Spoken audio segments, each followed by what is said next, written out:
মূলত এখানে যে সংস্কারের ব্যাপারগুলো যেগুলো করা হয়েছে সেই সম্পর্কে জাতিসংঘের মহাসচিবকে অবহিত করা হয়েছে।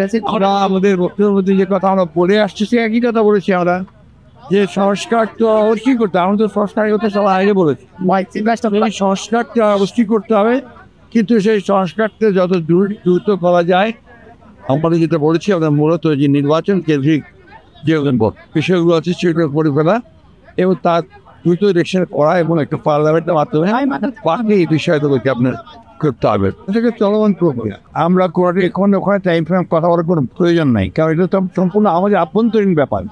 আমরা সংস্কার কমিশনের সঙ্গে আমরা কথা বলছি, তাদের সঙ্গে আমাদের যোগাযোগ আছে এবং তারা যা চাচ্ছে আমরা সব তাদেরকে দিয়েছি।